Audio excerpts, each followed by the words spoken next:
45 साल के एक टीचर जो कि मध्य प्रदेश जबलपुर के रहने वाले थे और उन्हीं के आसपास उन दिनों जो है श्री अनिरुद्ध आचार्य, जो आपने सुना होगा, कथावाचक हैं जिनकी कथाएं एंड उनकी जो रील्स हैं वो बहुत ज्यादा वायरल होती हैं।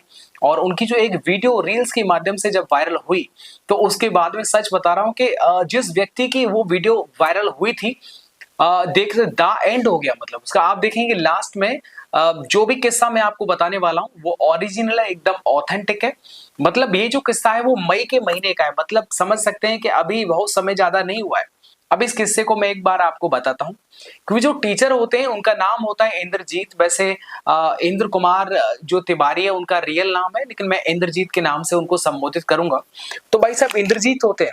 अब इंद्रजीत की दिक्कत यह है कि इंद्रजीत जो टीचर है उनकी शादी नहीं होती है, वहां पर कथा चल रही होती है। अब कथा जब चल रही थी तो उसी दौरान इंद्रजीत के मन में विचार आया, क्यों ना यार जो उनके जो पड़ोसी गांव की जो अनिरुद्ध आचार्य जी हैं वो उनके आसपास कथा करने के लिए आए हुए हैं, तो क्यों ना उनसे एक बार जो उनके दर्शन कर लिए जाए, उनसे एक बार मिल लिया जाए। अब भाई साहब जो इंद्रजीत हैं वो चले जाते हैं उनके कथा पंडाल में और उनको जो मौका मिल जाता है, मौका किसका, यानी अनिरुद्ध आचार्य जी से बातचीत करने का। प्रश्नोत्तरी की जो क्लास चल रही थी, मतलब जो पब्लिक थी, जो भक्तजन थे वो अपने सवाल पूछ रहे थे और जो आचार्य थे वो जो है उन सवालों के जवाब दे रहे थे। तो इसी सिलसिले में जो टीचर हैं, जो मास्टर हैं इंद्रजीत जो हैं, वो उनसे एक सवाल करते हैं कि महाराज मैं आपके प्रणाम करता हूं और मेरी विनती स्वीकार करिएगा। तो आचार्य जी, क्योंकि आपने देखा होगा उनका जो उनका बिहेवियर है वो बड़ा ही हंसमुख टाइप का है, ठीक है। तो ऐसे में उनके द्वारा पूछा जाता है कि बताइए क्या दिक्कत है।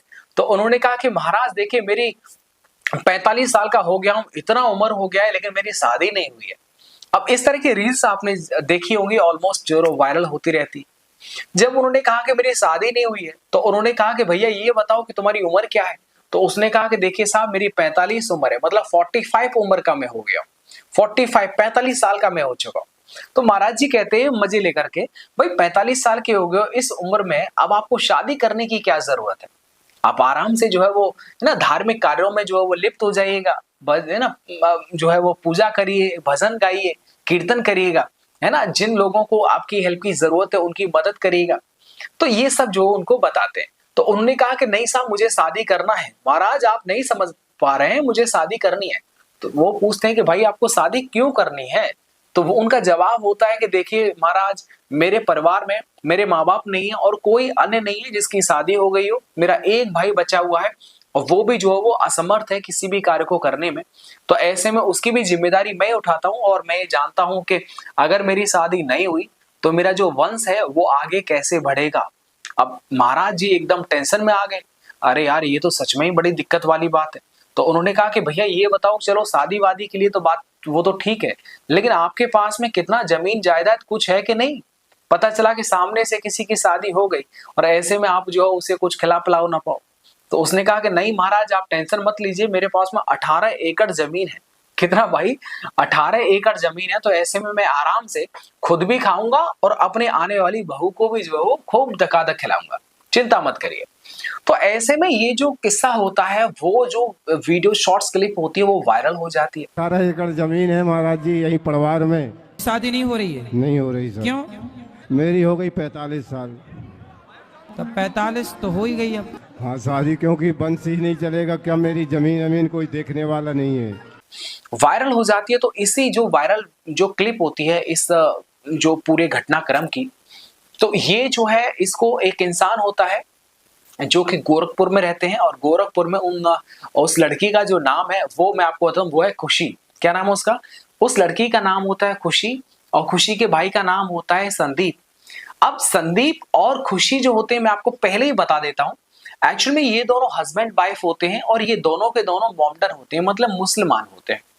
ऐसे में लेकिन जो टीचर था, जो अध्यापक था इंद्रजीत, वो हिंदू होता है।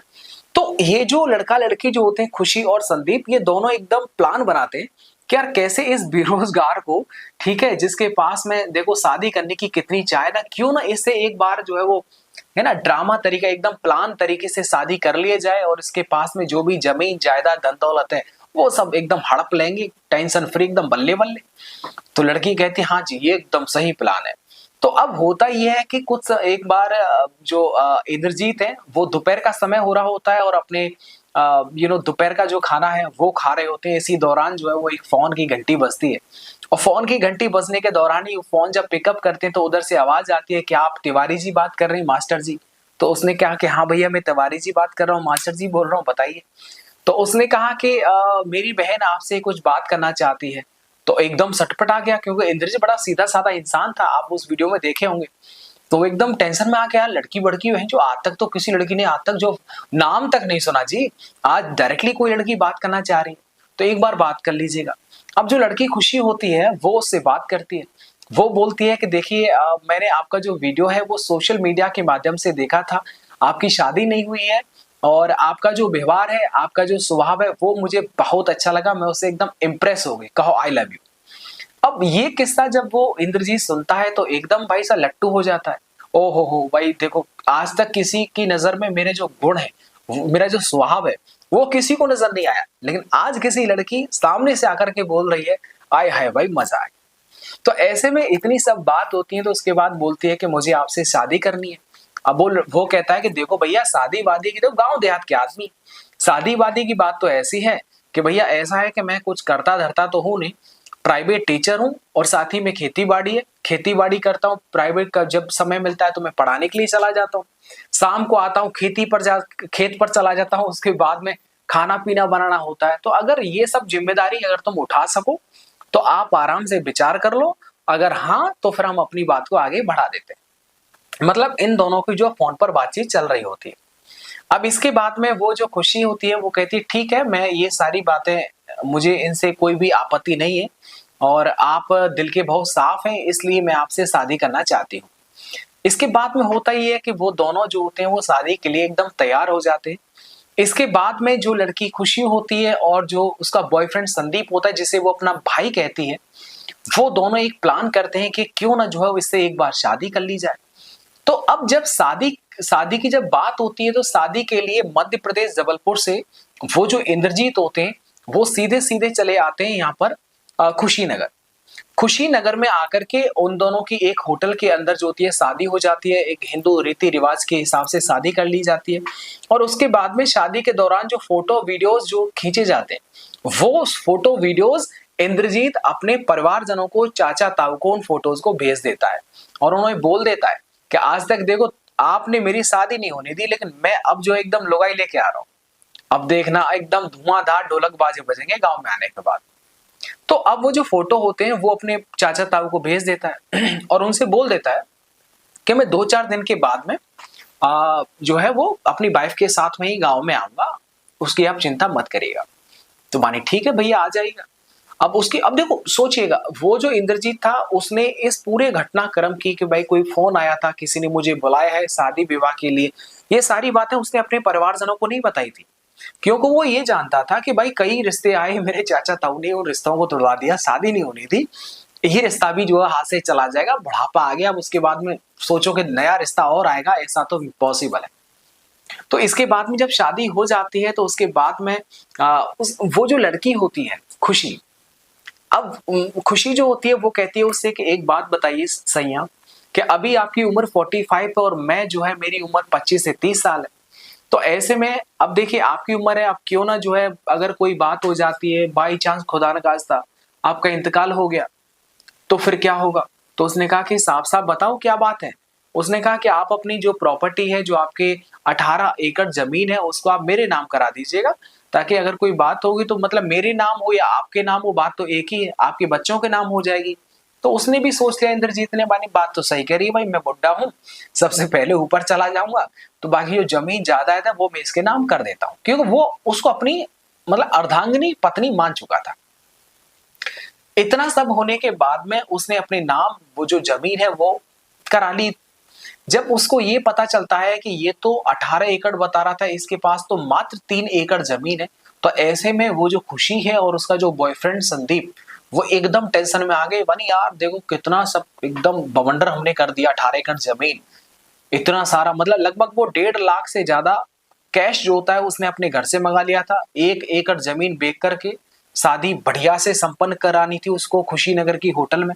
तो ऐसे में लगभग 1.5 लाख से ज्यादा जो कैश था, आभूषण थे जो उसको पुश्तैनी में मिले हुए आभूषण थे, वो सब के सब जो है वो जेवरात वगैरह बेच बाज करके कुछ उस पर चढ़ा दिए, और क्योंकि वो सब लास्ट था, उसके जीवन में और कोई था नहीं तो जिसके लिए वो एकदम सब कुछ जमा कर रहा। अब ये सब जो होती है वो लड़की हड़प लेती है, उसको पता भी नहीं चलता बेचारे को।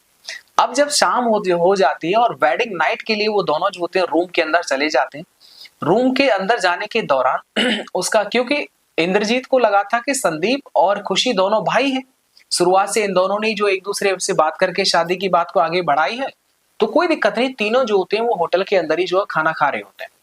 खाना खाने के दौरान ही क्या करती है खुशी जो होती है, वो पनीर की सब्जी में नींद की गोलियां जो है मिला देती है। इससे क्या होता है कि जब इंद्रजीत बेड पर जाते हैं तो उसी दौरान बेड पर पहुंचने के कुछ समय बाद ही उनको नींद आ जाती है। नींद आने के दौरान जब नींद आ जाती है तो उनकी जो प्लानिंग थी उसके अकॉर्डिंग वो अपने साथ में जो उसका बॉयफ्रेंड था, जो संदीप था, वो ब्लेड लेकर के आता है, नाइफ लेके आता है, और उससे जो होता है वो कई बार हमले कर देता है उसकी बॉडी पर, उसकी गर्दन पर। इससे जो होते हैं उसके प्राण पखेरु हो जाते हैं। और ऐसी स्थिति में जब ये सब काम करने के बाद में वो फिर क्या करते हैं, उस शव को, मतलब इंद्रजीत की बॉडी को एक नाले में फेंक करके चले आते हैं।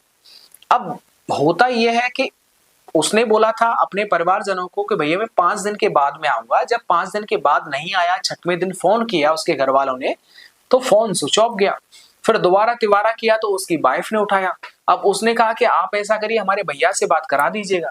तो उसने कहा कि देखिए अभी वो सो रहे हैं, अभी वो बात नहीं कर सकते। मतलब ये हुआ कि जब जब इंद्रजीत के घर वालों ने इंद्रजीत की सुध लेने के लिए फोन किया, तब तब जो है खुशी ने एकदम उसके परिवारजनों को बेवकूफ बनाना स्टार्ट कर दिया कि वो सो रहे हैं, काम पर गए, अभी टाइम नहीं है, अभी नहा रहे हैं, ये सब बहाना। अब इतना समय, मतलब 1-2 बार बहाना बना सकते हैं लेकिन लाइफ टाइम नहीं बना सकते। अब इतना जब उनके समझ में आया कुछ तो मामला गड़बड़ है। होता ये है कि जब उधर से भी कोई रेस्पॉन्स नहीं आता है, खुशी भी फोन रिसीव करना बंद कर देती है, तो उनको डर लगता है कहीं कुछ गड़बड़ तो नहीं होगी। तो ऐसे में जबलपुर थाने में ही जो एक गुमशुदगी की रिपोर्ट दर्ज कराई जाती है, क्या, इंद्रजीत के परिजनों के द्वारा गुमशुदगी कि भाई देखो हमारा जो चाचा ताऊ का भाई है वो नहीं मिल रहा है, उसको ढूंढिएगा। तो अब गुमशुदगी की रिपोर्ट हो जाती है। अच्छा जी, गुमशुदगी की जब रिपोर्ट होती है तो उसके इधर तो जबलपुर में यानी इंद्रजीत के घर परिवार में तो रिपोर्ट कर दी, लेकिन इधर अब लड़का लड़की और इंद्रजीत के शव की जो बात कर रहे थे वो हम बात को आगे बढ़ाते। अब नाले के आसपास भेड़ बकरी चराने के लिए एक महिला गई हुई थी और उसने जो है ये शिकायत, मतलब ये खबर दी थी पुलिस को कि ऐसे ऐसे यहाँ पर एक डेड बॉडी पड़ी हुई है।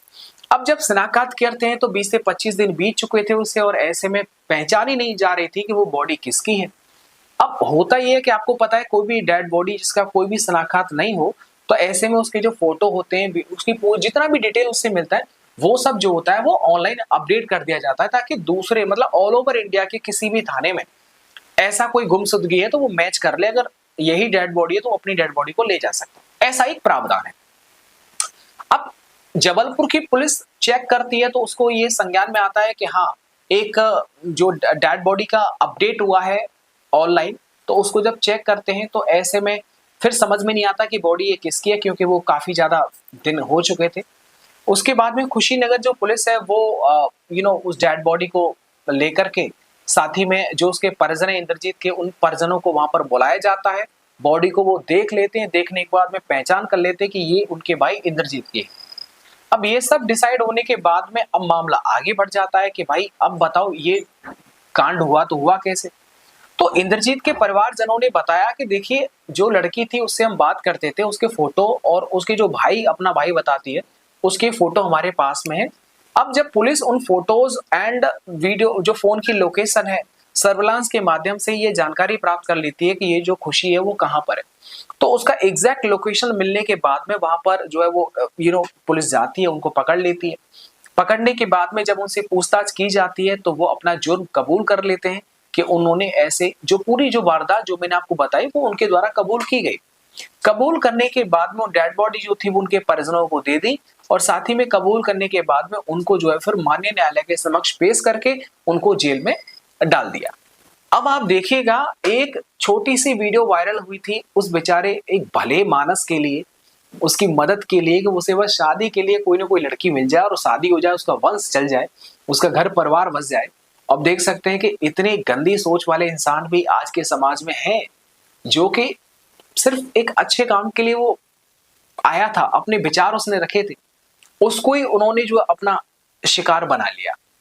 अब दोनों के दोनों जो खुशी है और साथ ही में संदीप है, दोनों जो है वो मुस्लिम थे और इन दोनों का एग्जैक्टली नाम तो एक सेकंड में आपको बता ही देता हूं, अगर मुझे एग्जैक्टली हाँ बताता हूं। खुशी तिवारी जो थी, खुशी तिवारी जो बनी थी उसका एग्जैक्टली नाम था फातिमा। संदीप तिवारी जो था उसका नाम इमरान था। और ऐसे में ये जो घटना थी वो 6 जून 2025 की कुशीनगर उत्तर प्रदेश की थी। ये रियल घटना है जो मैंने आपको बताई। आज के समाज में इस तरह का बिल्कुल भी नहीं होना चाहिए, ये बहुत गलत है। एक्चुअल में हमें ये लगता है कि हम किसी को लूट लेंगे, पैसा मिल जाएगा, सब कुछ मिल जाएगा, लेकिन वास्तविकता ये है कि भाई देखिएगा, आप गलत करेंगे जरूर पकड़े जाते हैं और कोई ना कोई कभी ना कभी नहीं, बहुत जल्दी पकड़ में आ जाता है। उसके बाद में जेल के अंदर के जीवन, परिवारजनों से आप दूर हो जाते हैं, समाज से कट जाते हैं। आपको लगता है ना कि बाद में एकदम अपने जो सपने सजा के रखे हुए वो पूरे हो जाएंगे, एकदम गलत बात है। इन सारी घटनाओं को, इस तरह के जो जब एक बार जो जेल में आ जाते हैं उसके बाद की स्थिति को बखूबी देखा है, तो ऐसे में ये बहुत गलत है। इस तरह का कदम किसी को भी नहीं उठाना चाहिए। देखिए, गलत कर्म का गलत नतीजा बहुत जल्दी जो देखने को मिल जाता है। आप नहीं देखेंगे, कोई नहीं देखेगा, लेकिन ऊपर वाला भगवान आपको जरूर देखेगा। अगर आप अच्छा करेंगे तो जरूर आपके साथ अच्छा जरूर होगा। चलिएगा, मिलता हूं मैं आपको एक अच्छी सी और एक लेटेस्ट स्टोरी के साथ में। मुझे दीजिए इजाजत। Thank you so much.